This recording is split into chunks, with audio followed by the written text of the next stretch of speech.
Welcome back. The subject of this video, and many times I've found, causes a varied response from different people. Some people are for this particular cause. Some people are violently against it. Some have some strong feelings, to say the least. We just recently did a video talking about the pros and cons of becoming a step parent, especially a stepfather. We were really trying to shine a light on some of the things that could be done to help with that particular situation. And so the video that we're about to get into and discuss shines a light even further on the situation that faces a lot of blended families. So let's get into the video. Let's see what we can learn.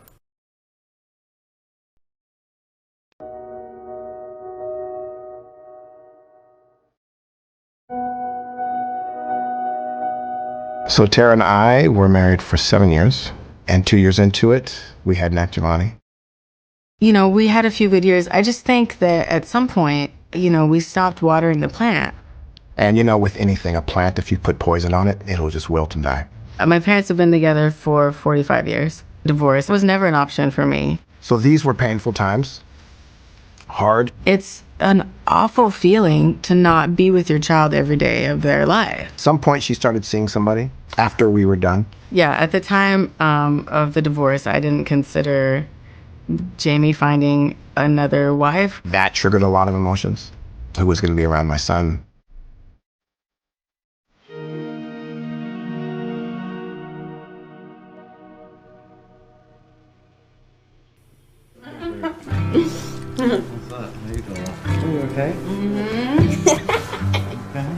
The idea of Jason being a co-parent was the easiest thing. I mean, he's completely born to be a father. So for me, as Nak's stepdad, when I introduce him, I never call him my stepson. Like, this is my son, and I let Nak know immediately when I married his mom, like, you're my son, you're my blood. He fully embraces him, goes to his basketball games, Wow. So that's one of the things we talked about in the video. Can you see Jason setting up the respect in the situation, referring to Nak as his son and not his stepson, reassuring him that his position coming into the family is one of love and support for Nak. Even though he might not be the biological father, the love that he can express toward this child is something that will help that child to progress and develop in a positive way. It's something to be looked at. You can't totally dismiss someone because of a choice that they make that involves love, that involves something positive. How can it be a bad thing? Let's keep going. do homework, I saw him cry once when my son wasn't telling the truth about something. I saw Jason be hurt, like he's invested in him. Like, we play around a lot, but a lot of it at this stage, especially being 12 and 13, is like how you move through this world as a man. Jason has this way about him that's something I don't have, which is structure. By the grace of God, I was blessed with a new husband, and Jamie was blessed with a new wife. I don't care who these other people are with my kid. It's just not me. So I love Jamie and I love Natasha, but it's not me. And so that's my struggle. That's where I fall apart all the time. Nak's relationship with Natasha is great. He just has a huge heart and kind of accepts a lot of people into his world, and she makes it really easy. Take me to the water. Music is a big part of this family. It just keeps it really fun and light and loving too, and I think that's a big way of how Nak and I have bonded, being kind of like a new friend in his life as well as a new parent in his life, but still keeping it loving and fun. One of the things I'm going to do today is I wrote Jason a letter, which opened up a lot of stuff about how I feel about him as a man and as a father to Nak, a co-parent. I haven't had the opportunity to really sit with Natasha and thank her for all the incredible work that she does with my son. She needs to hear it and she needs to know. So we'll pause right here before they get into the next segment. Can you see how maturity takes over? Now, at the time, the two parents of Nak, they may not have been in a situation that allowed for their marriage to continue. May have been some things that they just couldn't work out. But do you notice that on both ends, the main goal is to make sure that Nak is cared for physically and emotionally. He has to be cared for. And that's the focus of all the adults that are involved. They want the child to be, as we mentioned before, balanced and productive. And so the way that they enter into the situation is not being demanding, not being domineering, not developing resentment for the biological parents, but coming into the situation calmly and thinking logically and assuming a position that will strengthen the family as opposed to singling one individual out as being different and then ostracizing that individual because of them being different. No, not in this situation. Not in both cases. Both couples have decided to take the mature approach, and we can see that Nak is benefiting from it. So now what about the interactions between the stepmother and the mother, the stepfather and the father? Let's get into it.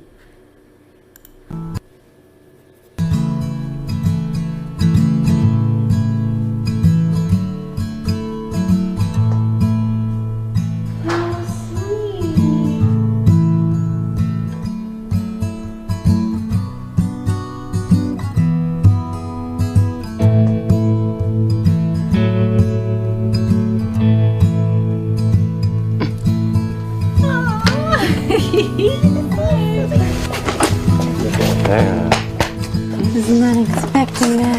Pretty awesome. Yeah. It's been a long day. A long day. So I wrote a letter to you, and I'm gonna read it. Aren't you supposed to be someone I hate? Aren't you supposed to be someone that challenges my own manhood? This new woman in my life, a new pair of arms that my son would be cuddled in. I knew I was not being replaced, but you were only adding more love into Nak's life. You're a man of integrity, a man of skill, a beautiful husband. You are so kind, tender-hearted woman who I could clearly see loves Nak from her core. I admire you, and I'm grateful for you. There's this saying about happy wife, happy life. But I also believe that your love for Jamie makes him a better dad. For Nak, he's so lucky to have you. I know how powerful it is for a boy to see that his mother is loved, because that's how he's going to treat his wife. And you're doing that for him. You're doing the things I couldn't do. And I love you for that, man. I'm supposed to not love you for that, but I do. And thank you for being who you are and for loving my boy. You are truly already a wonderful mother, and our journey has only begun. Love you. Too.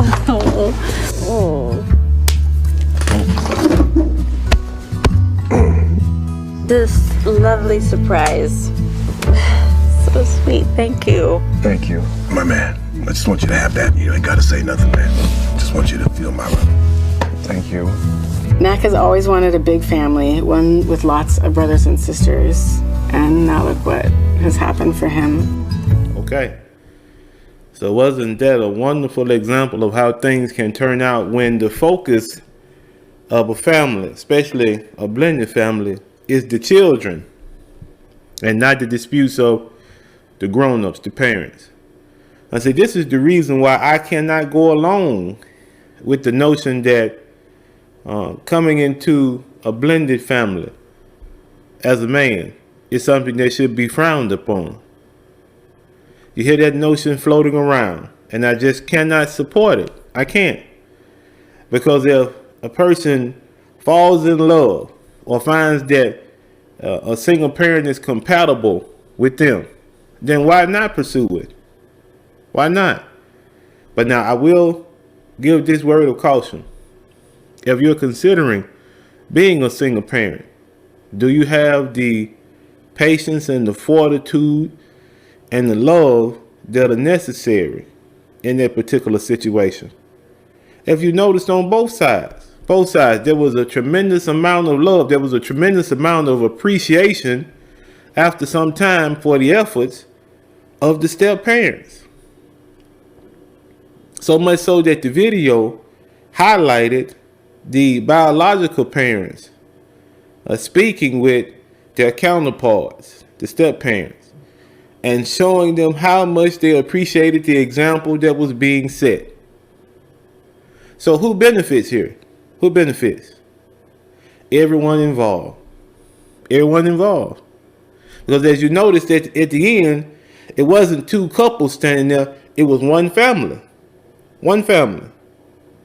Because believe it or not, things happen. And sometimes in marriage, things get to a point where the marriage is not something that you can repair. But what does that have to do with the children? What does that have to do with them? You want to be happy. You're making decisions to make your own self happy. Now, why not look at the children and make that same decision for them?